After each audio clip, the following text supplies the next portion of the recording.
السلام عليكم ورحمة الله وبركاته. إن الحمد لله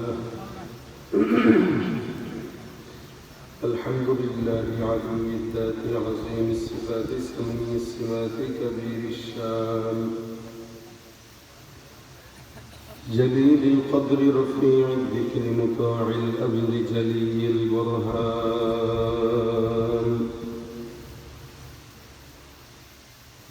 ونشهد أن لا إله إلا الله وحده لا شريك له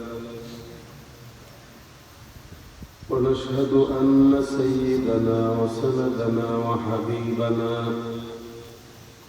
وحبيب ربنا وطبيبنا وطبيب قلوبنا ومولانا محمدا عبده ورسوله صلى الله عليه وعلى آله وأصحابه وبارك وسلم تسليما كثيرا الذي أرسله الله تعالى بالحق بشيرا ونذيرا وداعيا إلى الله بإذنه وسراجا منيرا أما بعد فأعوذ بالله من الشيطان الرجيم بسم الله الرحمن الرحيم إن الصلاة تنهى عن الفحشاء والمنكر صدق الله مولانا العظيم وقال النبي صلى الله عليه وسلم أول ما يحاسب به العبد يوم القيامة الصلاة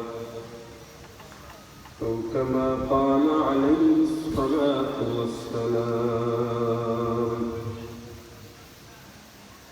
وقال تعالى إن الله وملائكته يصلون على النبي يا أيها الذين آمنوا صلوا عليه وسلموا تسليما زبان كل درشري قولي اللهم صل على محمد وعلى آل محمد كما صليت على إبراهيم وعلى آل إبراهيم إنك حميد مجيد اللهم بارك على محمد وعلى آل محمد كما باركت على إبراهيم وعلى آل إبراهيم إنك حميد مجيد الحمد لله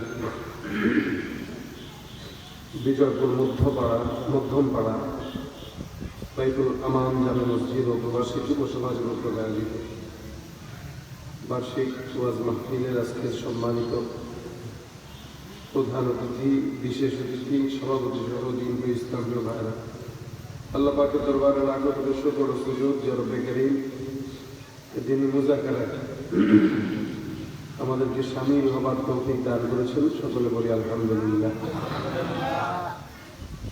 মুখতাসার সময় শারীরিক অসুস্থতা নিয়ে আপনাদের সামনে বসলাম। আল্লাহ পাক যেন আমাকে সহজ করে দু চারটা কথা বলার মতো শক্তি দান করে বলেন। যেহেতু মসজিদের উদ্যোগে মাহফিল বাইতুল আমান জামে মসজিদ, এই জন্য আমি আপনাদের সামনে কোরআন থেকে একটি আয়াত তেলাওয়াত করছি, যে আয়াতে আল্লাহ পাক নামাজ কেন্দ্রিক কিছু আদেশ দিয়েছে, কথা বলেছে। এই আলোচনা থেকে যা শুনবো, বলবো, বুঝবো, এগুলো আল্লাহ পাক ভালো করে বোঝার, শোনার এবং আমলের নিয়তে শ্রবণ করার তৌফিক দান করুন, আমিন। আমি একদমই ঠান্ডাভাবে আপনাদের সামনে কথা বলবো, তবে আপনারা জবান বন্ধ করে বসে থাকলে এটা মাহফিলের সৌন্দর্য নষ্ট হবে। এই কারণে আলোচক যারাই আসলে কথা বলবে, ইনশাআল্লাহ আজকে প্রধান আলোচক মাওলানা খুরশিদ আলম কাসেমি সাহেব হুজুরও আসবেন, আপনারা ওনার আলোচনাও শুনবেন। শেষ পর্যন্ত স্বতঃস্ফূর্ত আওয়াজ দিয়ে আজকের এই প্রোগ্রামটাকে সৌন্দর্যমণ্ডিত করবেন ইনশাআল্লাহ। হয় নাই আওয়াজ? আপনারা তো আমাকে চিনেন, জানেন, সব আলোচকদেরকে আপনারা কম বেশি চিনেন, জানেন, বুঝেন, এজন্য সেভাবেই মোয়ামেলা করেন। ইসলামের মৌলিক ভিত্তি কয়টি একটু বলেন তো? আলহামদুলিল্লাহ, বরুড়ার মানুষ, আপনারা ইসলাম খুব ভালো জানেন এবং প্র্যাকটিসও করেন। আমাদের দেশে অনেক মানুষ আছে যারা ইসলামের মৌলিক ভিত্তি কয়টি এটাও জানে না। এমনকি আপনারা যদি উত্তরবঙ্গ সফর করেন, শুধুমাত্র কুমিল্লা বরুড়া ঘুরলেই হয় না, দেশ ঘুরতে হয় শেখার জন্য।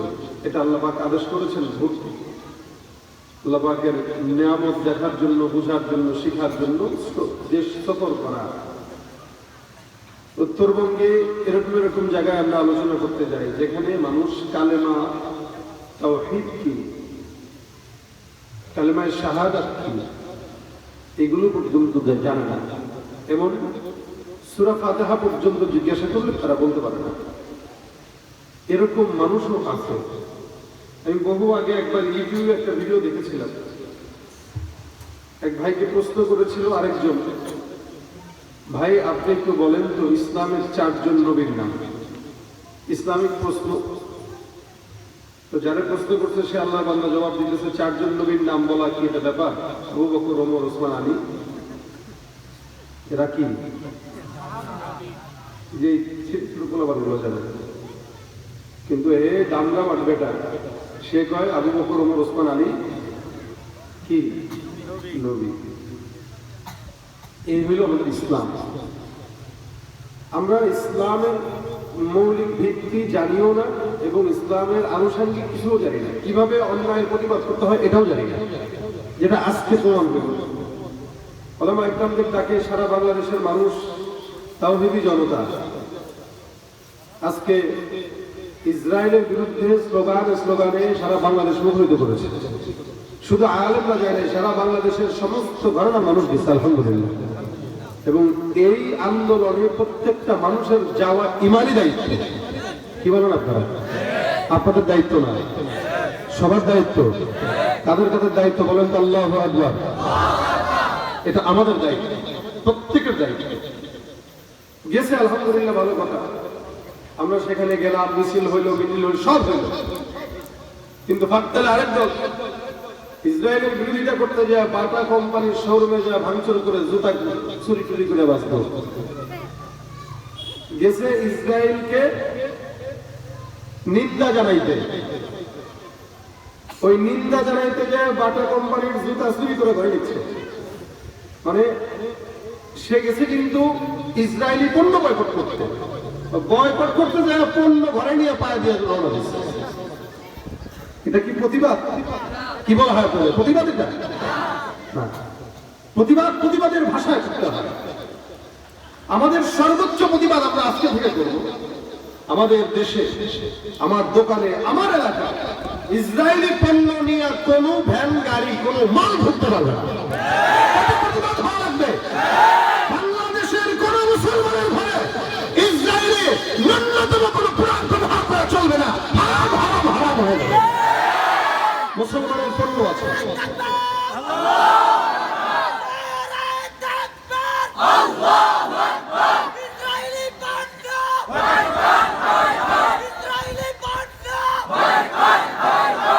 পারবেন তো ইনশাআল্লাহ? এটা এক গেল। আরেকটা আমাদের পার্শ্ববর্তী দেশ আছে, ওরাও কিন্তু সুযোগ বুঝে আমাদেরকে ফিলিস্তিনের মতো অবস্থা করতে দ্বিধা করবে না। আমাদের পার্শ্ববর্তী দেশ যারা আমাদের পাশে বন্ধুত্বর দেশে থেকে আমাদের দেশে আবার গাজা সেন্টারে ওদের পণ্য আমাদের বয়কট করার দাবি, সময়ের দাবি।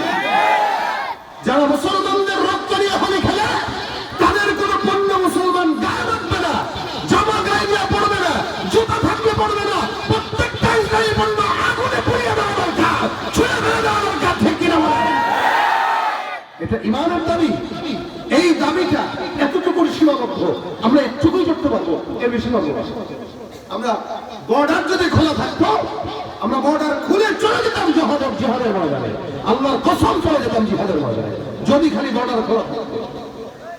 কিন্তু বর্ডার খোলা বন্ধ, ফিলিস্তিনে যাওয়ার কোনো সুযোগ নেই, ইসরায়েলেও যাওয়ার কোনো সুযোগ নেই, যে সাতগুলো বেড়ে আসো, কোনো সুযোগ নেই।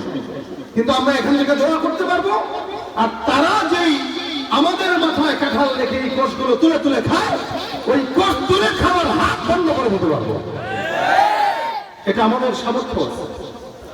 সেই ক্ষেত্রে আমার এলাকার কোন দোকানে খালি যদি ইউনিলিভার কোম্পানি, ইসরায়েলি কোন কোম্পানি ঢুকে কোক আর পেপসি নিয়ে ওখানে আলাদুল প্রেম শুরু করবে,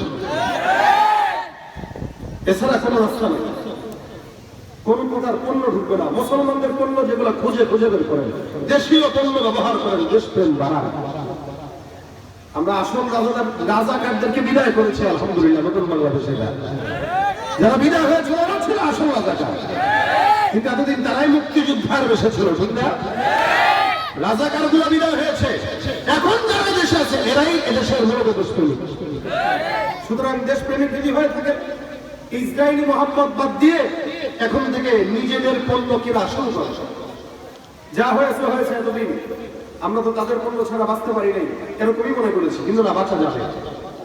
আপনি চেষ্টা করেন, যত পণ্য তাদের আছে ঠিক ততগুলো পণ্য আমাদেরও আছে, খালি নিয়োগ করা বাকি, আমরা নিয়োগ করলেই হয়। এরপর আবার আমেরিকা ওরা শুল্ক বসাইছে প্রত্যেকটা পণ্য নাকি 75%। দেখছেন এটা নিয়েই তো কতদিন ধরে কথা চলতেছে। মানে আমরা তাদের থেকে জিনিস কিনবো, আবার ট্যাক্স বেশি দিয়ে তারপরে নিবো। কি দরকার ভাই? আমাদের দেশে কি কোনো জিনিসের কমতি আছে? দরকার নেই, বাদ দিলাম। যারা রক্ত চোষা লাল চামড়া কুত্তাদেরকে মদত দিয়ে বেড়ায়, তাদের কোনো পণ্য আমাদের যেন ঘরে না থাকে, এগুলোই মানে চাই। কিন্তু তাদেরকে বয়কট করতে গিয়ে তাদের পণ্য চুরি করে নিজের পায়ে দিয়ে বা এরাই হলো স্বার্থন্বেষী। এদের কারণেই আমাদের এই বিশাল বড় বড় প্ল্যাটফর্ম গুলো ধ্বংস হয়ে যায়। আমরা একটা মিশনে নামি, এই মিশন গুলো ধ্বংস করার জন্য এই সমস্ত কিছু চোর বাটপাররাই আমাদের মিশন ধ্বংস করে দেয়। এজন্য ইসলামিক জ্ঞান না থাকলে প্রতিবাদের ভাষা কেমন হওয়া চাই এটাও মানুষ জানে না, প্রশ্ন কেমন হওয়া চাই এটাও জানে না, চলাচল কেমন হওয়া চাই এটাও জানে না।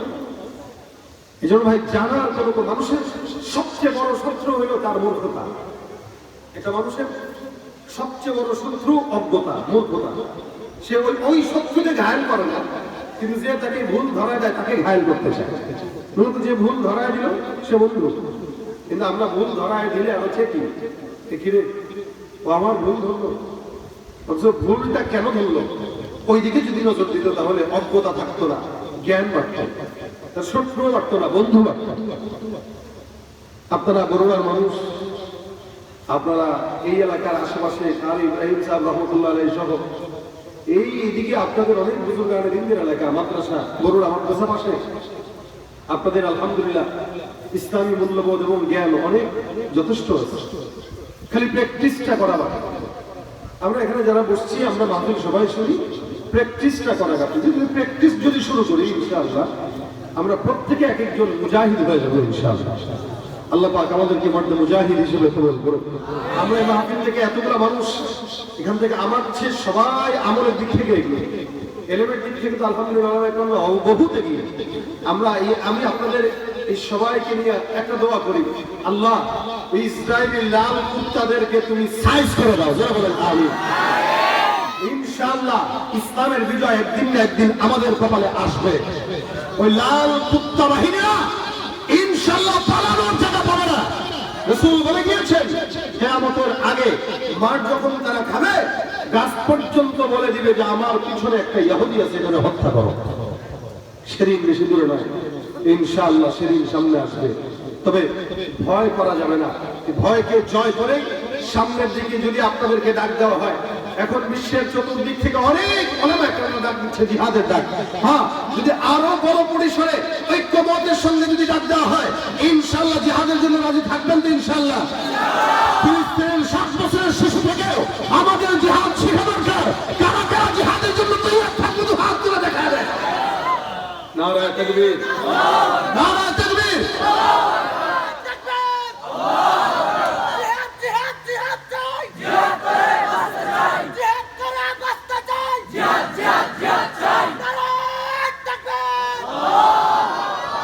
কে আছিস মরতে রাজি, হতে গাজী ময়দানে দেখো, ছেড়ে ত্যাগ করা সবগুলো বিকাবার ওই যে জালিমের। কে আছিস মরতে রাজি, হতে গাজী ময়দানে দেখো, ছেড়ে ত্যাগ করা সবগুলো বিকাবার ওই যে জালিমের। কে আছিস হাসি মুখে বড় করে নিতে শাহাদাত, কে আছিস হাসি মুখে বড় করে নিতে শাহাদাত। পেরিয়ে রক্ত ভেজা পথ এদেশে আসবে হুকুমত, পেরিয়ে রক্ত ভেজা পথ এদেশে আসবে খেলাফত। এ পথের মাঝেতে আছে গোজানি জাতির ভবিষ্যৎ, এ পথের মাঝেতে আছে গোজানি জাতির ভবিষ্যৎ। পেরিয়ে রক্ত ভেজা পথ, ঠিক কিনা? ওই রে ঘুম পাড়ানি গান তোরা গাইস না রে, গানেতে আসতে হবে বারুদের হুঙ্কার। ওরে কার ঘুম পাড়ানি গান তোরা গাইস না রে, গানেতে আসতে হবে বারুদের হুঙ্কার। বজ্র কণ্ঠ দিয়ে করতে হবে ওদের কটুকাট, বজ্র কণ্ঠ দিয়েই করতে হবে ওদের কটুকাট। পেরিয়ে রক্ত ভেজা পথ এদেশে আসবে খেলাফত, পেরিয়ে রক্ত ভেজা পথ এদেশে আসবে হুকুমত। এ পথের মাঝেতে আছে গোজানি জাতির ভবিষ্যৎ, এ পথের মাঝেতে আছে গোজানি জাতির ভবিষ্যৎ। পেরিয়ে রক্ত ভেজা পথ। কাজী আছি ইনশাআল্লাহ। এই রক্তের উপরে আল্লাহ পাক ইসলামের বিজয় দান করে বলেন আমিন। তার আগে আমরা আমাদের ঈমানকে পরিপক্ত করব। ইসলামের 5টি ভিত্তির 1 নম্বর ভিত্তি কি? ঈমান। বুনিয়াল ইসলামু আলা খামসিন, শাহাদাতি আল্লা ইলাহা ইল্লাল্লাহ ওয়া আন্না মুহাম্মাদার রাসূলুল্লাহ। আল্লাহ পাক হাবিব বলেন ইসলামের মৌলিক ভিত্তি 5টি, এর ভিতরে 1 নম্বর লা ইলাহা ইল্লাল্লাহ মুহাম্মাদুর রাসূলুল্লাহ, এটার স্বীকারোক্তি দেওয়া। 2 নম্বর ইকামাতুস সালাহ। এখানে আমি সহ আপনারা যারা বসেন প্রত্যেকেই ঈমানদার আলহামদুলিল্লাহ। আল্লাহ পাক আমাদেরকে মুমিন বানিয়েছেন, ঈমানের গুণ দিয়েছেন। আমরা আল্লাহকে না দেখে বিশ্বাস করি, আল্লাযীনা ইউমিনুনা বিল গায়ব, অদৃশ্যের প্রতি বিশ্বাস রাখার নাম কি? ঈমান। আল্লাহকে দেখছেন আপনারা? নবীকেও দেখিলেন, জান্নাতও দেখিলেন, জাহান্নামও দেখিলেন। আলহামদুলিল্লাহ আমরা ঈমানদার, কারণ না দেখে বিশ্বাস করি। এই বিশ্বাস আমরা যেমন আল্লাহকে না দেখে করি, অন্য অন্য ধর্মের লোকেরাও করে, তবে পার্থক্য আছে। আমরাও মুমিন দাবি করি, আল্লাহকে বিশ্বাস করি, ইহুদি নাসারাও আল্লাহকে বিশ্বাস করে, কিন্তু পার্থক্য আছে। কি পার্থক্য? আল্লাহ পাক বলেন ওয়াকালাতিল ইয়াহুদু উযাইরু ইবনুল্লাহ ওয়াকালাতিন নাসারা আল মাসীহ ইবনুল্লাহ। ইহুদিরা আল্লাহকে মানে, নাসারাও আল্লাহকে মানে, তবে পার্থক্য কোন জায়গায়? ইহুদিরা বলে হযরত উযাইর হলো আল্লাহ পাকের সন্তান।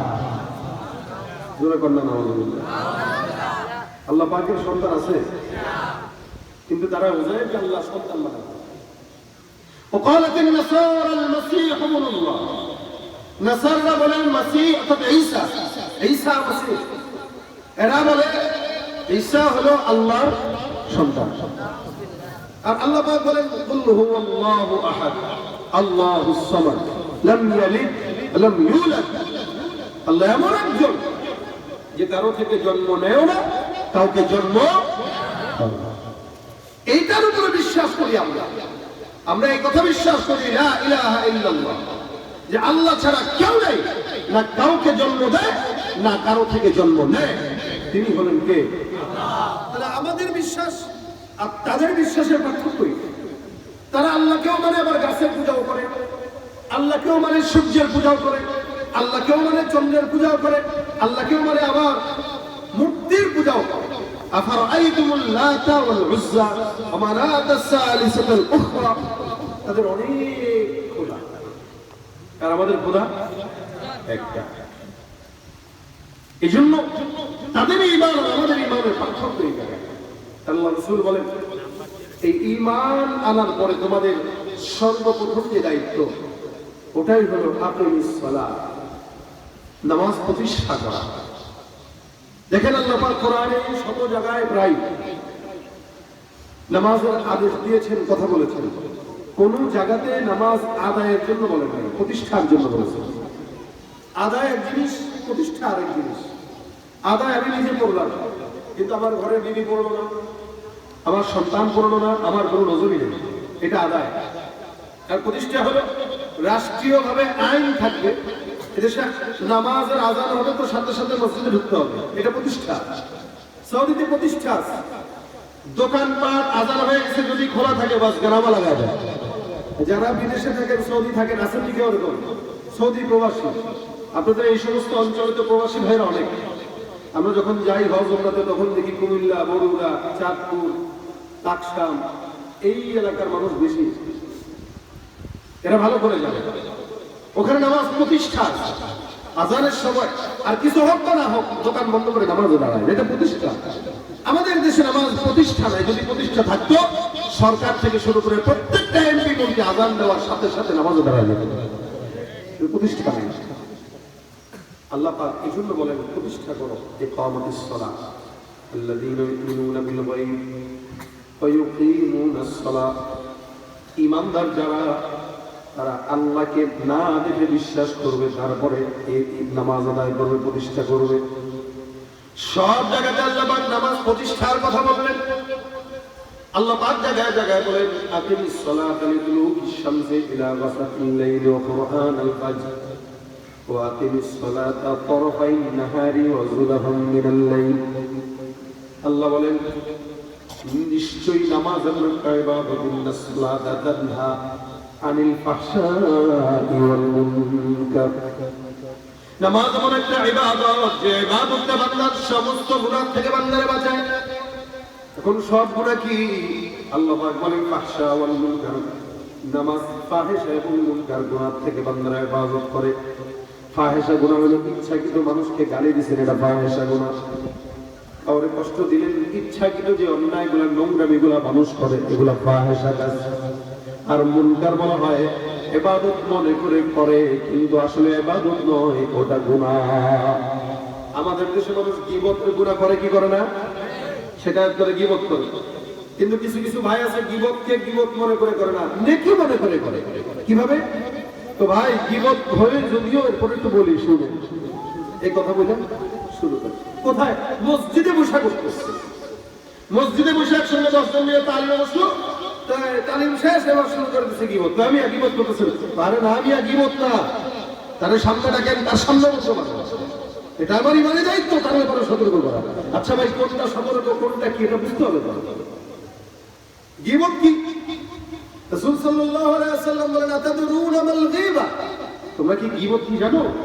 সাহাবারা বললেন না। আল্লাহ রাসূল ভালো জানেন। নবী বললেন, যিকরুকা আখাকা বিমা ইয়াকরাহু, তোমার কোন মুমিন ভাইয়ের সম্পর্কে এমন মন্তব্য করা যেটা সে শুনলে কষ্ট পায়। আপনি এখানে নাই, আপনি বাইরে আছেন, আমার আরেকজন বন্ধু আছে, আমি তারা বললাম, আরে অমুকরে চিনি, বাক্তা তো কি করছে, আরে কত কিছু কি না করছে, পাইলা করি তোমার সাথে করছে, আমার সাথে করে নাই, আমার ভাইয়ের সাথে করছে। তো কোন ভাই? তো আরে আমি ভাইয়ের সাথে করছে বলতে একজনের সাথে করছে, সে আমার ভাইয়ের কাছে শেয়ার করছে। কথাটা বুঝছেন? একজনের সাথে করছে, সে তার ভাইয়ের কাছে শেয়ার করছে, তার ভাই তারে বলছে, এটা সে শুনছে, এখন বলছে সে কি বার্তা। এই যে শোনা কথা, রাসূল বলেন, কাফা বিল মারই কাযিবান আই ইউহাদ্দিসা বিকুল্লি মা সামিআ। একটা মানুষ মিথ্যাবাদী হওয়ার জন্য এতটুকু যথেষ্ট, সে যা শুনে তাই কি বলেন না কেন, সে যা শুনে তা কি করে। আমাদের এই সমাজে মানুষ অধিকাংশই যেটা শুনে ওইটা বলে, কোন মানুষের যাচাই নাই, বিশেষ করে ফেসবুকের জামানায়। এখন তো আর যাচাই বাছাই করে টাইম আছে না। যার হাতে একটা মোবাইল, সে এখন সাংবাদিক, সবচেয়ে বড় সাংবাদিক। এলাকায় কোনো কিছু হয়েছে, বাস ঠেকানো বাদ দিয়া মোবাইলে আগে লাইভ করে জানায় দিবে যে দেখেন এই চলতেছে। আগে মানুষ গুনাহকে গোপন রাখতো, এখন গুনাহ মানুষ প্রচার করে। আর যে জিনিস যখন গোপন থাকে তখন এটা ছড়ায় কম, প্রকাশ হলে ছড়ায় বেশি। এখন গুনাহের প্রকাশও বেশি, প্রসারও বেশি, ঠিক কিনা? এই জন্য প্রকাশ কম করবেন। যে যত মানুষের গুনাহকে গোপন রাখবে, কিয়ামতের মাঠে আল্লাহ তার গুনাহকে গোপন রেখে দেবে। সুবহানাল্লাহ। আমরা গুনাহ করি না? আমার নাই? কোন মানুষ গুনাহ করেন? কে আছে বলেন? যদি মনে করেন যে করোনার পীর সাহেব যিনি এখন বর্তমানে, সে হয়তো গুনাহ করে না, না অবশ্যই সে করে। তার কাছে যা বলেন, সে বলবো ভাই আমার মতো গুনাহগার কেউ নেই। আমিও বলবো ভাই আমার মতো গুনাহগার কেউ নেই। তাহলে আমি নিজে গুনাহগার, আপনিও গুনাহগার, আপনি আবার আমার গুনাহ নিয়ে আলোচনা কিভাবে করেন? আপনার তো উচিত নিজের গুনাহ নিয়ে আলোচনা করা। তাও কি শুনে শুনে শুনে শুনে। রাসূল বলেন তোমার ভাইয়ের ব্যাপারে ওই কথা বলা যেটা তার অগোচরে বললা, সে শুনলো কষ্ট পাইল। সাহাবা একরাম বলেন হুজুর ওই অন্যায়টা যদি তার ভিতরে থাকে, নবী বলেন যদি তার ভিতরে থাকে তাহলেই তো গীবত, আর যদি তার ভিতরে না থাকে তাহলে তো অপবাদ। গীবত তো তখনই হয় যখন তার একটা দোষ নিয়ে তুমি আলোচনা করতেছ। তাহলে এখন আসেন গীবত কার ব্যাপারে করতে পারবেন, সামান্য ব্যাপারে ধারণা দিয়ে দিই। দুইটা ক্ষতির ব্যাপারে গীবত করা যায়। এক নম্বরের সামাজিক ক্ষতি, যার মাধ্যমে হয়, খুব বুঝেন, সমাজের ক্ষতি মানে এই ছেলেটা আমি জানি এই এলাকায় ইয়াবা পাচার করে। এলাকায় আসেনি কিছু, সব জায়গায় কম বেশ এটা বের অলি আছে, আল্লাহর অলি না, শয়তানের অলি। এলাকায় গাঁজা সাপ্লাই দেয়, ট্যাবলেট সাপ্লাই দেয়, মানুষকে খালি ধরে দিল সিগারেট ধরা দেয়। এই লোকটার ব্যাপারে মানুষের কাছে সতর্ক করা ইমানের দাবি। তার ব্যাপারে যদি বলেন ভাই এই কিন্তু গাঁজাখোর, গাঁজা সাপ্লাই দেয়, সাবধান থেকে যায়। এক নম্বরের সামাজিক ক্ষতি, যার মাধ্যমে সামাজিক ক্ষতি হয় তার ব্যাপারে সতর্ক করা কি কথা বলেন জায়েজ না, বরং ইমানের দাবি। দুই নম্বরে ইমানের ক্ষতি, একটা হলো সামাজিক ক্ষতি। সামাজিক ক্ষতি যখন হয় তখন রাষ্ট্রেরও ক্ষতি হয়। আর দুই নম্বরে ইমানের ক্ষতি, অর্থাৎ কিছু লোক আছে ধরে ধরে আপনারা মাজারে নিয়ে যাবে সেজদা দেওয়ার জন্য, এবং এই সেজদা দেওয়াটাকে ইবাদত মনে করে। এই মাজারে নিয়ে যায় সেজদা দেওয়া, ভাই এটা সেজদা না, এটা তাজিমি সেজদা। আপনারা ভুল বুঝাইতেছে, এটারে কিন্তু সে ইবাদত মনে করে করতেছে। তো দেখেন এই ইমানের ক্ষতি যার ব্যাপারে হইল, যে আপনাকে ইসলামের ভুল ব্যাখ্যা দিয়ে ক্ষতিগ্রস্ত করলো, এই লোকের ব্যাপারে সতর্ক করাও ইমানের দাবি, জায়েজ। শুধু জায়েজ না, এটা ইমানের দাবি। তার মানে দুই ব্যক্তির ব্যাপারে গীবত করা জায়েজ। এক নম্বর যার মাধ্যমে সমাজের ক্ষতি হয়, দুই নম্বর যার মাধ্যমে ইমানের ক্ষতি হয়। এর বাহিরে কারো ব্যাপারে কোনো কিছু বলার আগে তার কাছে যায় বলবেন যে ভাই আপনার এই এই দোষগুলো আমার কাছে ভালো লাগে নাই, আপনি এগুলো শুধরান। এ আদেশ দিচ্ছেন কে? কে দিচ্ছেন বলেন না? আপনি বলবেন এখন কেমনে সমাজ কেমনে সতর্ক করবো? আল্লাহ পাক বলেন ইন্নামাল মুমিনুনা ইখওয়া ফাআসলিহু বাইনা আখাওয়াইকুম ওয়াত্তাকুল্লাহ। প্রত্যেকটা মুসলমান মুমিন এরা ভাই। কোন মুমিন মুমিনের যখন ভুল চোখে পড়বে, মুমিনের কাজ হলো ভাইয়ের কাছে যাবে, যে বলবে ভাই আপনার এই কাজটা আমার কাছে ভালো লাগে নাই, আল্লাহর রাস্তায় আপনি এই কাজটাকে শুধরান। আপনার এটার জন্য সমাজ ক্ষতিগ্রস্ত হচ্ছে, মানুষ ক্ষতিগ্রস্ত হচ্ছে, আপনারা ওয়ার্নিং দিলে আপনি যদি না শুনবেন তখন কিন্তু আমি ব্যবস্থা নেব। এটা হলো মাধ্যম, এটা হলো ইসলামের সূরা। ফাআসলিহু বাইনা আখাওয়াইকুম, তোমাদের ভাইদের মাঝখানে তোমরা সুন্দর করে সমাধান করে দাও। আর এই সমাধান করতে যায় কি অবলম্বন করো? ইত্তাকুল্লাহ। ফাআসলিহু বাইনা আখাওয়াইকুম ওয়াত্তাকুল্লাহ। আল্লাহ বলেন এইটা করতে যায় তাকওয়া অর্জন করো, অর্থাৎ আল্লাহর ভয় রেখো। মানে যতটুকুর হকদার সে ততটুকুই করবা, বেশি করবা। অর্থাৎ এই লোকটা এতটুকু প্রাপ্য ছিল এতটুকুই করবা। যেমন সমাজে এখন ইদানিং দেখা যাচ্ছে একটা চোর সন্দেহে কেউ ধরা গেছে, ওরে মেরে নগদে হত্যা করে ফেলছে, এটা উচিত না। এইটার হকদার সে ছিল না। সুতরাং এই মুহূর্তে তাকে কি করা দরকার? সে যদি চুরি করে এটা আগে তথ্য বের করে, ডকুমেন্ট আনেন। যদি প্রকাশ হয়ে যায় তাহলে ইসলামী আইন যদি আপনার এলাকায় থাকে, আইন অনুযায়ী আপনি তার হাত কেটে দেবেন, এটাই ইসলামী বিধান। কিন্তু আপনি ধৈর্য আন্দোলন মেরে ফেললেন, এটা ইসলামী বিধান না। অবশ্যই প্রত্যেকটা প্রত্যেকটা জিনিসের একটা সৌন্দর্য আছে। এই সৌন্দর্য যতক্ষণ রাখবেন ততক্ষণ সমাজ সুন্দর, ইসলাম সুন্দর, মানুষ সুন্দর।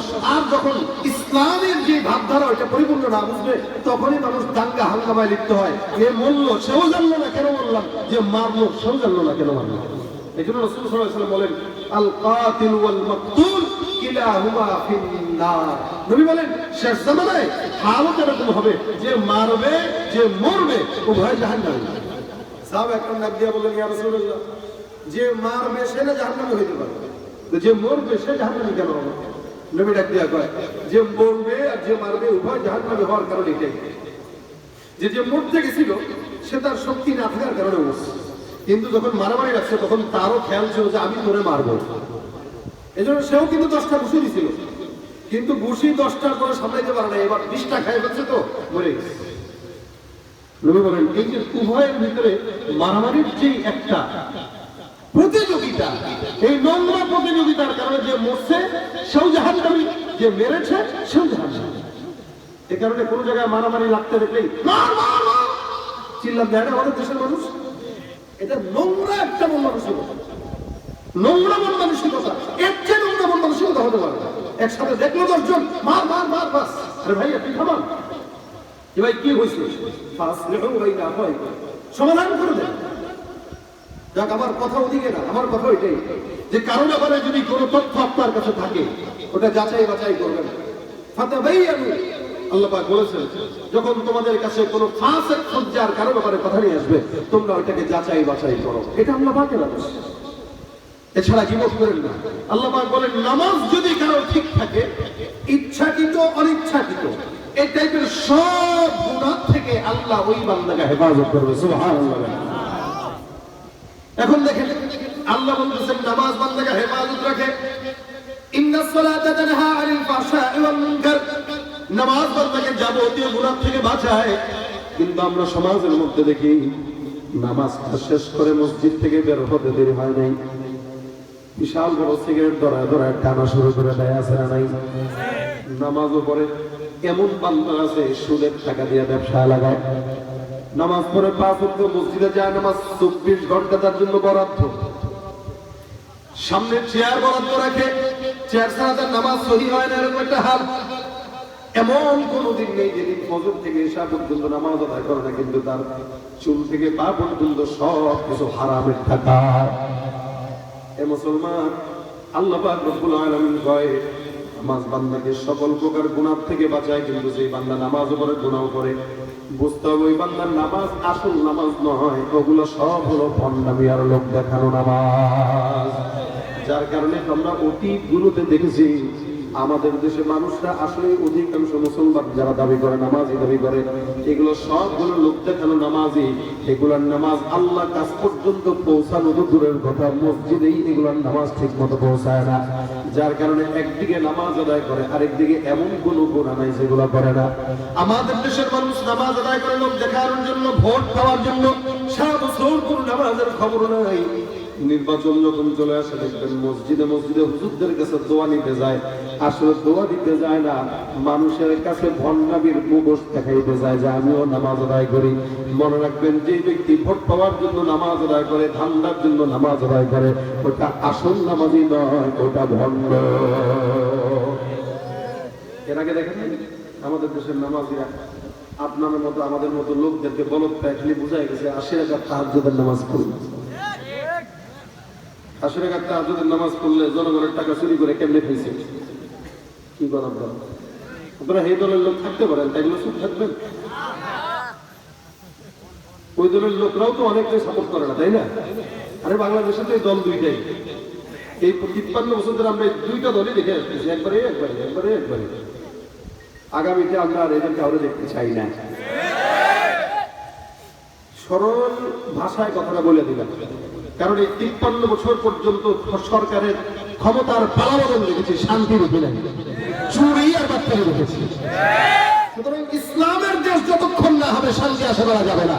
একদল আসবে আরেক দল যাবে, হাত পালাবদল হবে, চাঁদাবাজ পালাবদল হবে না। ঠিক কিনা ধরে যাদের হাতে যায় ক্ষমতা দেশ যেন বাপর ভিটা রাখতে চেয়ার শুরু করে বিদেশিদের পাচাটা। হয়ে যায় ক্ষমতা, দেশ যেন প্রভিটা রাখতেছে আর শুরু করে বিদেশিদের পাচাটা। বিদেশিদের কথা মতো চালায় ওরা নিজের দেশ, বিদেশিদের কথা মতো চালায় ওরা নিজের দেশ। দেখতে দেখতে গোল্লায় গেল আমার সোনার বাংলাদেশ। কথা রাগ করতেছেন আপনারা? কারা কারা রাগ করছেন হাতটা দিলে দেখান। কেউ রাগ করেন নাই? কেউ দিল না, সবাই নিল, আমরা যখন বল সারা বছর নেয় না খবর, নির্বাচনে খুব দরদ। কেউ দিল না, সবাই নিল, আমরা যখন বল সারা বছর নেয় না খবর, নির্বাচনে খুব দরদ। নির্বাচনের আগে নেতা ধরে কত রকম বেশ, নির্বাচনের আগে নেতা ধরে কত রকম বেশ। দেখতে দেখতে গোল্লায় গেল আমার, দেখতে দেখতে গোল্লায় গেল, দেখতে দেখতে গোল্লায় গেল আমার সোনার বাংলাদেশ। একে একে শেষ করেছি, সবার দেখা হলো শেষ। দেখতে দেখতে গোল্লায় গেল আমার সোনার বাংলাদেশ। ঠিক কিনা? ভাইরা আমার, নামাজের গল্প যারা শোনা গেছে, এরা ৮০ রাকাত তাহাজ্জুদ পড়লেও না পড়লেও এটা বুঝে গেছে যে তাহাজ্জুদের গল্প শোনাইলে দেশে ভোট পাওয়া যায়। কি বলেন আপনারা? তাহাজ্জুদের গল্প শোনাইলে দেশের মানুষ ভোট দেয়, তার মানে বোঝা গেল দেশের মানুষ তাহাজ্জুদ প্রেমিক, নামাজ প্রেমিক। যারা নামাজ পড়ে এদেরকে ভোট দিতে চায়, কিন্তু আসল নামাজীদেরকে দেয় না, ভণ্ডদের কাছে চলে যায়। এই জন্য নামাজ কোন ভোট করার জন্য বিষয় নয়, নামাজ কোন ধান্দাবাজের বিষয় নয়, নামাজ মানুষকে দেখানোর বিষয় নয়। উসজুদু লিল্লাহি ওয়া'বুদু, এটা আল্লাহকে দেখানোর জন্য, এটা আল্লাহর জন্য করার বিষয়। ইন্না সলাতি ওয়া নুসুকি ওয়া মাহইয়ায়া ওয়া মামাতি লিল্লাহি রাব্বিল আলামিন। নিশ্চয়ই আমাদের নামাজ, কুরবানি, রোজা, হজ, হায়াত ও সব কিছু কার জন্য? এই জন্য মসজিদে নামাজ যখন পড়তে যাবেন তখন মাথায় একটা খেয়াল রাখবেন যে আমি কার ঘরে যাচ্ছি। কারণ মসজিদ দুনিয়ার কোন মানুষের ঘর নয়, আল্লাহ পাকের ঘর। এই আল্লাহ পাকের ঘরে আল্লাহ পাক নিজে বান্দাকে ডাক দেয় হাইয়া আলাস সালাহ, এই ডাক দিয়া। আযানের শব্দ তো এগুলো ছিল না। আযানের শব্দ কি হবে এটা নিয়ে সাহাবা আজমাইন এবং রাসূলের মাঝখানে কথা হচ্ছে। নবী বলেন, এই আযান কেমনে দেওয়া যায় বলো? সাহাবারা কয়, হুজুর আযানের সময় হয়ে গেলে একটু ঘন্টা বাজায় দেন। রাসূল বলেন, না না, ঘন্টা বাজালে হবে না। আরেকজন কয়, হুজুর আগুনের ফুলকি জ্বালায় দিন। নবী বলেন, না, এটা পছন্দ হয় না। এক সাহাবী ঘুমাইছে, ঘুমের ভিতরে স্বপ্ন দেখছে আযানের শব্দগুলো কোনো ফেরেশতা তাকে শোনায় দিচ্ছে। আল্লাহু আকবার, আল্লাহু আকবার, ধ্বনিগুলো কোন ফেরেশতা তাকে শোনায় দিচ্ছে। আব্দুল্লাহ ইবনে যায়েদ ইবনে আব্দ রাব্বি ঘুম থেকে উঠে রাসূলের কাছে দৌড় দিয়েছেন, ইয়া রাসূলুল্লাহ, আমি আযানের এই শব্দগুলো ঘুমের ভিতরে শুনতে পাইছি। নবী কয়, পছন্দ হয়েছে, আজকে থেকে এই শব্দগুলো দিয়ে ডাকা হবে। বেলাল বলে, জি হুজুর। দাও শব্দগুলো একটু উচ্চারণ করো। তো বেলাল শিখে গেছে। তো বেলাল আযান দিতেন, বেলালের আযানের আওয়াজ খালি গলায় মদিনা থেকে 9 মাইল দূরে শোনা যেত। 9 মাইল। আপনার আমার মাইকের আওয়াজ যায় 9 মাইল দূরে? এই মাইক যায় 1 মাইল দূরেই যায় না, যায় রাখে। কিন্তু বেলালের আওয়াজ 9 মাইল দূরে শোনা যেত। আল্লাহ পাক পৌঁছাইছে গোটা বিশ্বের মুখে। প্রত্যেকটা সেকেন্ডে সেকেন্ডে আযানের ধ্বনি ধ্বনিত হয়। আপনার হিসাবটা বুঝাই দিলে বুঝবেন। আপনারা বরুড়া এলাকার মানুষ রমজানের শেষ পর্যায়ে এসে ইফতারি করছেন কয় মুহূর্তে? কয়টায়? 6টা? আপনি আমি রমজানে লাস্টে গ্রামে গেছি, আমার দেশের যশোর মাগুরায়। তা আমরা মাগুরাতে ইফতার করেছি 6:22-এ। আপনারা করছেন 8-এ বা 10-এ, ধরলাম 8 আর 22। তাহলে এই যে 10-12 মিনিটের পার্থক্য। আচ্ছা, এখান থেকে আবার কুমিল্লা শহরে গেলে দেখবেন কিছু চেঞ্জ হয়েছে। আবার কুমিল্লা থেকে ফেনীতে যান, একটু চেঞ্জ হয়েছে। মানে আমি একটু দূরত্বটা বুঝাইলাম। তার মানে কেউ 6টায় করছে, কেউ 6:01-এ করছে, কেউ 2-এ করছে, কেউ 3-এ করছে, কেউ 4-এ করছে, 5-এ করছে, 6-এ করছে, 7-এ করছে। এভাবে প্রত্যেকটা পৃথিবীর জায়গায় জায়গায় সেকেন্ডে সেকেন্ডে চেঞ্জ হয়েছে, ঠিক না? তার মানে প্রত্যেকটা সেকেন্ডেই আল্লাহু আকবার ধ্বনি প্রকাশিত হয়েছে। এভাবেই প্রত্যেকটা সেকেন্ডে সেকেন্ডে গোটা বিশ্বে আল্লাহু আকবারের ধ্বনি সুবহানাল্লাহ। এত বড় কুদরত আল্লাহ রব আপনাকে এই আযানের ধ্বনির মাধ্যমে ডাকতেন। কার ঘরে? তো তার ঘরে। এরপরেও আমরা আযানের ধ্বনি শোনার পরেও বাসা বসে থাকি। আমাদের দেশের ফজরের নামাজের দিকে তাকাইলে মনে হয় দেশে সব নাস্তিক, আর জুমার নামাজের দিকে তাকাইলে মনে হয় দেশে সব ইমানদার ভরা। কথাটা বুঝতে পারছেন আপনারা? কেমনে বলেন তো? জুমার নামাজে 5 তলা মসজিদটাও ভরে যায়, 5 তলা মসজিদটাও ভরে যায়, আর ফজরের নামাজে 5 জন লোককে দেখা পাওয়া যায় না। তাহলে যাদের নামাজ ঠিক নাই তারা ইসরায়েলের বিরুদ্ধে জিহাদ করবে। এই জন্য ভাই নামাজ ধরেন। নামাজ এটা প্রত্যেকটা বান্দার জন্য নফল নয়, সুন্নত নয়, কি বলেন নাকি? ফরজ। আচ্ছা, একটা হলো জরুরি আর একটা হলো ফরজ। আমি এই যে জামাটা পরেছি এটা জরুরি, এটা যদি আমি না পরি, গেঞ্জি পরি, শুধু এখানে অনেক ভাই গেঞ্জি পরে আসছে, কেউ কি খারাপ মনে করতেছে? না, কেউ লুঙ্গি পরে আসছে, কেউ শার্ট পরে আসছে, এটা জরুরি। কেউ গেঞ্জিও পরতে পারে, কেউ শার্টও পরতে পারে, কেউ পাঞ্জাবিও পরতে পারে, জরুরি বিষয়। قد أنزلنا عليكم لباس يواري سوآتكم وريشا ولباس التقوى ذلك خير। সর্বোচ্চ তাকওয়ার পোশাকটা ইমানদাররা করে, এর বাইরে তো সবাই পোশাক পরে। এটা আমাদের জন্য জরুরি। এই যে জামা গেঞ্জি এগুলো আমরা যা পরি জরুরি, এটা হইলেও চলে, না হইলেও। এই যে বেশি গরম পড়তেছে, খালি গায়ে থাকেন না বাসা বাড়িতে, কোনো সমস্যা? আচ্ছা, একটু ল্যাংটা থাকেন তো, কি বলেন? আপনাদের যদি জামা না থাকে চলে, মানুষ কিছু বলবে না যে গরমে গরমে বেড়া একদম খালি গায়ে হয়ে বসে গেছে, এতটুকুই বলবে যে দেখো গরমে ফেলায় গেঞ্জি টেঞ্জি খুলে বসে গেছে, কি গরমটাই না পড়ছে। তার মানে গরমের ব্যাপারে আফসোস করবেন, আপনি খালি গায়ে হিসেবে ব্যাপারে আফসোস করবেন না, কারণ এটা গরমে ফেলা আপনি বসছেন। কিন্তু আপনি গরমে গেঞ্জি খুললেও লুঙ্গি তো খুলে না, সর্বোচ্চ লুঙ্গি পর্যন্ত অনেকে উঠায় রাখে আর কি হাতের থেকে, কিন্তু বটটুক উঠায় না। কেন বলে? এটা জরুরি না, এটা ফরজ। এটা যার থাকে না সে কি বলেন না? পাগল। তার মানে যার লুঙ্গি ঠিক নাই সে পাগল, কথাটা এটাই। যার ফরজের ঠিক নাই সে কি? পাগল। জরুরি বিষয় হইলেও চলে, না হইলেও চলে, ফরজ বিষয় না হইলে পাগল বলা হয়। দুনিয়ার ভিতরে যদি হালত যেটা হয় ঠিক তেমনই হবে ইসলামের আদালতেও। যে ব্যক্তি ব্যবসা বাণিজ্য নিয়ে টানাটানি করে, জরুরতের বিষয় নিয়ে 24 ঘন্টা পড়ে থাকে, কিন্তু ফরজ নামাজের ব্যাপারে যে গাফেল, ওই ব্যক্তিও আল্লাহর আদালতে পাগল ছাড়া অন্য কোনো কিছু নয়। যার নামাজ নাই, নবী বলেন ইমানদার আর কাফেরের মধ্যে পার্থক্য হলো নামাজ। যে ইমানদার সে নামাজ পড়ে, আর যে কাফের সে নামাজ তরক করে। এই জন্য আল্লাহ পাক বলেন প্রত্যেকটা ইমানদার বান্দা, মুমিন বান্দা তোমরা নামাজ প্রতিষ্ঠা করো। রাসূল সাল্লাল্লাহু আলাইহি ওয়াসাল্লাম নামাজ পড়তেন, আমরাও পড়ি। নবী একদিন নামাজের ভিতরে কি যেন মুখ বারবার সামনে আগায়, এমনি এমনি সামনে আগায়, ধরে ঘুরতে যায় আবার না। সাহাবায়ে কেরাম ডাক দিয়ে বলেন নামাজের পরে, ইয়া রাসূলুল্লাহ আপনি নামাজের ভিতরে জমান একবার সামনে নেন, পিছনে নেন, কারণ কি?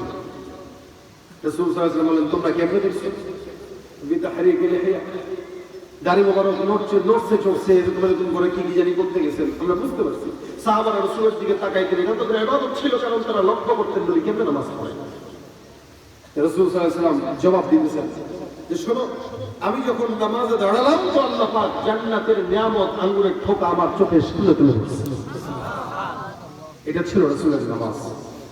আর আমরা নামাজের ভিতরে দাঁড়ায় মসজিদের সামনে ক্যালেন্ডার কয়টা সব পড়া শেষ করি 14 বার। আলহামদুলিল্লাহ রাব্বিল আলামিন আর-রাহমানির রাহিম মালিকি ইয়াউমিদ্দিন। বাইতুল আমান যারা মসজিদের নামাজের সময়সূচি, ফজরের জামাতটা কয়টা? ও 5:40। আচ্ছা, আবার আল্লাহু আল্লাহু সুবহানাহু।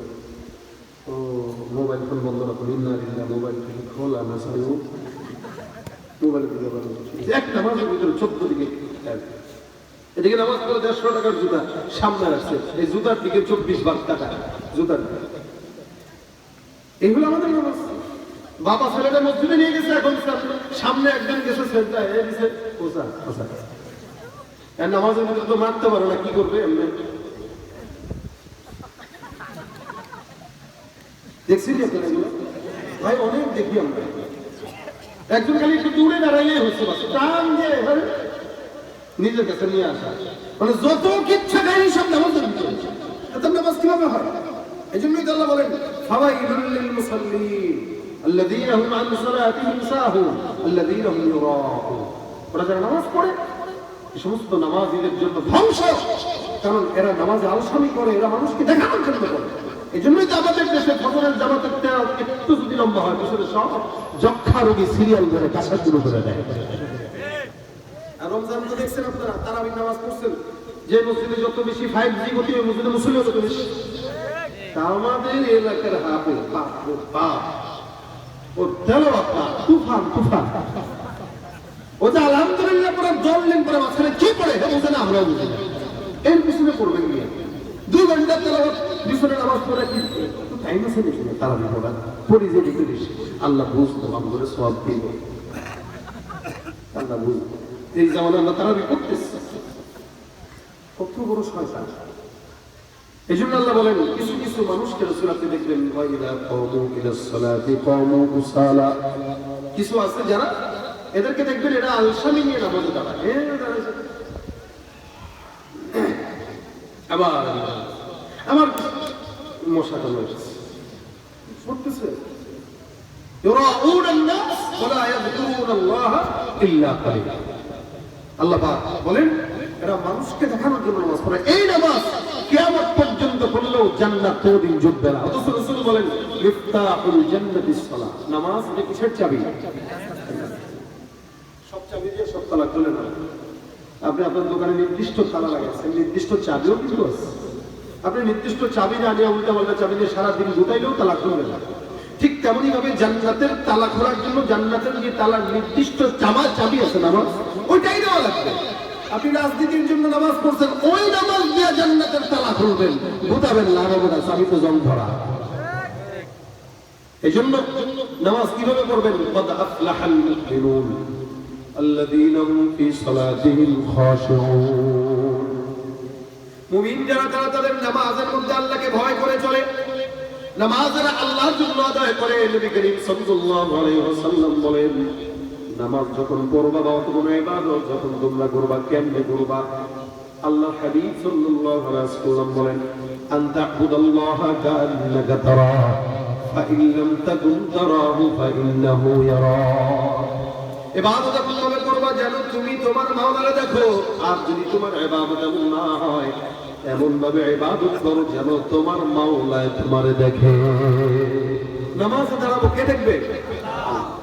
এই জন্য নামাজে আমাদের অনেক বুজুর্গ আলেমদেরকে আমরা দেখেছি যারা নামাজে দাঁড়ানোর সময় একটু আতর মাখতেন, পরিচ্ছন্ন হয়ে যেতেন। কেন? যে মালিকের সামনে দাঁড়াবেন। এই জন্য ভাইরা আমার নামাজ পড়ার সাথে যাদের সম্পর্ক থাকে, মসজিদের সাথে যাদের আত্মার সম্পর্ক, আল্লাহ পাকের রাসূল হাবিব হাদিসে বলেন এই সমস্ত মসজিদ প্রেমিক নামাজ প্রেমিক মানুষদেরকে আল্লাহ পাক কিয়ামতের ময়দানে কঠিন যেদিন থাকবে সূর্য মাথার উপরে, ওই দিন আল্লাহ পাকের আরশের নিচে আল্লাহ ছায়া দান করবে। কলবুহু মুআল্লাকুন বিল মাসাজিদ, যাদের অন্তর ফজরের পর থেকে নিয়ে আসা পর্যন্ত মসজিদের দিকেই পড়বে, আল্লাহ পাক এদেরকে ধরবেন, ধরে ধরে আল্লাহ পাকের আরশের নিচে বসায় দিবেন। এই জন্য এটা পড়ার সময় আছে। বুড়া বয়সে নামাজ পড়ার টাইম না, জওয়ান বয়সে নামাজ পড়ার টাইম। বুড়া বয়সে আর কতটুকু পড়বে, সেজদা দিতে যাবেন মাজায় ব্যথা করবে, উঠতে যাবেন কোমরে ব্যথা করবে, কত ঝামেলা। আর যৌবন বয়সে এক ওযু দিয়ে 3 ওয়াক্ত নামাজ পড়া যায়, আর বুড়া বয়সে একবার ওযু করতে গেলে 3 বার ওযু ভেঙে যায়। এই সব ঢিলা পেটে চাপ লাগে, শেষ নেই। এই জন্য বুড়া বয়স হচ্ছে যৌবন বয়সের ইবাদতের দাম আল্লাহ পাকের কাছে। সেখানে যে সমস্ত যুবকরা আসছেন, প্রত্যেকটা যুবক আজকে থেকে নিয়ত করেন যে কোনো সময় আমাদের জিহাদের ডাক চলে আসতে পারে ফিলিস্তিনিদের জন্য পক্ষে। গোটা বিশ্বেই মুসলমানরা নির্যাতিত, নিজে যদি নামাজে ধরতে না পারলাম, ইমানের পথে চলতে না পারলাম, তাহলে ওই ময়দানে লড়াই করে রক্ত দেওয়া অনেক কঠিন কাজ। এই জন্য ভাইয়ের আমার ইমানকে এখনই মজবুত করা দরকার। 5 ওয়াক্ত নামাজ আমি কেন, প্রত্যেকটা মানুষ নিয়ত করেন, সবগুলো মানুষ 5 ওয়াক্ত নামাজ আমরা অন্তত জামাতের সঙ্গে আদায় করবো ইনশাআল্লাহ। এটা জান্নাতের চাবি, এটা বান্দার গুনাহ থেকে বান্দাকে হেফাজত করে। প্রত্যেকটা মানুষ যদি নামাজের ব্যাপারে যত্নবান হয়, যেদিন মানুষের জুমার নামাজের সংখ্যা আর ফজরের নামাজের সংখ্যা একরকম হবে, আল্লাহ পাক তখন মুসলমানদেরকে বিজয় দান করবে ইনশাআল্লাহ। কিন্তু ফজরে 5 জন আর জুমায় 500-5000 এটার কোনো দাম নেই। এই জন্য আল্লাহ পাক আমাদের সকলকে পাঁচ ওয়াক্ত নামাজি হিসেবে কবুল করে করেন। বিশেষ করে যুবক যারা আসছেন, ভাই এখন যদি মারা যান আল্লাহর কাছে কি বলবেন? যে আল্লাহ আমি এসাটা করতে পারি না, এটা বলবেন? আপনার মা বলবে হারে আল্লাহ আমার ছেলেটা যে এই সময় মারা যাবে কে জানতো, কত এসা পড়ে না। এই জন্য এই নিয়ত করে পাঁচ ওয়াক্ত নামাজ পড়বেন যে আমি আমার জীবনের শেষ নামাজটা করছি, আল্লাহ তুমি আমার এই নামাজটা উসিলা মাফ করে দিও। প্রত্যেকটা ভাই যারা যুবক আছেন সবাই একটা নিয়ত করে নামাজ পড়বে যে আমার জীবনের সর্বশেষ নামাজ এটা, আল্লাহ তুমি মনে মাফ করো। কারা কারা আছে নিয়ত করবো আজকে থেকে ইনশাআল্লাহ নামাজ পাঁচ ওয়াক্ত করবো ইনশাআল্লাহ। নিয়ত করে, নিয়তে বরকত, আল্লাহ তৌফিক দান করে বলেন আমিন। এই যে নিয়ত করছেন, মানুষ যখন নিয়ত করে করুন এক কাজের, আল্লাহ রাসূল বলেন কাতাবাল্লাহু লাহু হাসানাতান কামিলা, আল্লাহ পাক পরিপূর্ণ আমলনামায় সওয়াব থেকে দান করেন। আল্লাহ পাক যেন আমাদের সকলকে পাঁচ ওয়াক্ত নামাজি বানায় দেন, জোরে বলেন আমিন। আজকের এই মজমা মসজিদের উদ্যোগে এবং যুবকদের উদ্যোগে, এই জন্য আপনাদের কাছে এই যুবক ভাইদের তরফ থেকে সাময়িক একটু কিছু সহযোগিতায় মাহফিল কমিটি ভাই আপনাদের কাছ থেকে চায়, যাতে করে এই কমিটিদের এই নেক কাজে আপনাদের 5টা টাকাও যেন অন্তত থাকে। এই জন্য ছাত্ররা বা এলাকার কিছু ভাইয়েরা আপনাদের সামনে চলে যাবেন রুমাল নিয়ে, আপনাদের যতটুকু সামর্থ্য হয় 500, 1000, 200, 300, 100 যার যতটুকু সামর্থ্য হয় আপনারা তাদেরকে দিবেন ইনশাআল্লাহ। এছাড়াও যদি কেউ চান মাহফিলের জন্য আমি একটা 1000 টাকা দিব, 500 টাকা দিব, এরকম যদি কেউ থাকেন একটু বলেন যে আমি এই দিনের কাজে এই মাহফিলের জন্য আমি 500 টাকা দান করবো, 1000 টাকা দান করবো, এরকম কেউ থাকলে একটু 2টা মিনিটে 5টা মিনিটে একটু হাতটা উঠান, ইনশাআল্লাহ আল্লাহ পাক বরকত দান করবেন। ঈদ পরবর্তী আপনার এই জায়গায় এত সুন্দর একটি আয়োজন যারা উপহার দিয়েছে, আল্লাহ পাক যেন সকলের দানকে কবুল করে না, যাদের ফয়সালা করে দেয়। এই জন্য কেউ থাকলে একটু হাতটা উঠবেন যে আমরা মাহফিলের জন্য 1000, 2000, 500 করে দিতে চাই। একটু নামটা দেখি তো কে আছেন ভাই? মাশাআল্লাহ, কি নাম ভাই? সাহেব আলী ভাই 2000 টাকা দিবেন, নিয়ত করছেন। আল্লাহ পাক সাহেব আলীকে কবুল করুন বলেন আমিন। দো জাহানের সাহেব বানায় দেখ, আল্লাহ পাক সমস্ত বিপদ আপদ থেকে হসিকে হেফাজত করুন বলেন আমিন। আর কি আছেন 2000, 1000, 3000 করে একটু দিবেন। আলী মোহাম্মদ হোসেন 5000 টাকা, আল্লাহ কবুল করুন। কারি দেহওয়াতুল হানিফ নিয়াজি 1000 টাকা, আল্লাহ কবুল করুন, জানে ওয়ালে বরকত দান করুন। এই তো 3000, 5000, 8000 হয়ে গেছে।